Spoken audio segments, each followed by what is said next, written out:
sudah dibicarakan di pihak rutan. Disebut kerap kencing sembarangan di rutan KPK, Lukas NMB bikin 20 tahanan lainnya tak nyaman. Komisi Pemberantasan Korupsi KPK telah berkoordinasi dengan pihak rumah tahanan rutan KPK untuk menindaklanjuti surat pernyataan bersama dari 20 penghuni rutan Merah Putih KPK, yang mengeluhkan tingkah laku jorok Gubernur nonaktif Papua Lukas NMB. Diketahui, surat yang ditandatangani oleh 20 tahanan itu pada pokoknya mengeluhkan kebiasaan Lukas yang tidak menjaga kebersihan dirinya. Para mengeluhkan tabiat Lukas NMB yang mengompol hingga meludah di berbagai tempat.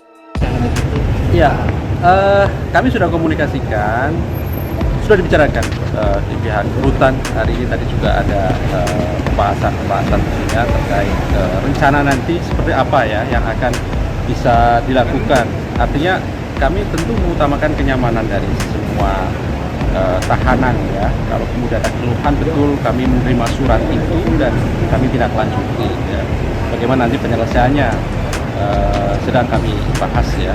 Keluhan mereka dituangkan dalam surat bersama yang melampirkan tanda tangan 20 tahanan, termasuk Sekretaris Mahkamah Agung, Ma. Hasbi Hasan dan mantan Kepala Bea dan Cukai Makassar, Andi Pramono.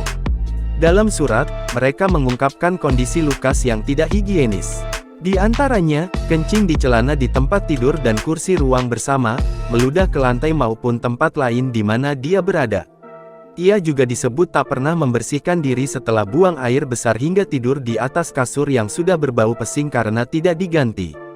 Menurut terdakwa dugaan suap pengadaan helikopter Agusta Westland AO-101 John Irvan Kenway, para tahanan sudah pusing oleh persoalan mereka masing-masing sehingga tidak bisa terus membantu Lukas membersihkan diri dan kamarnya. Jangan lupa subscribe, share, komen, dan like ya!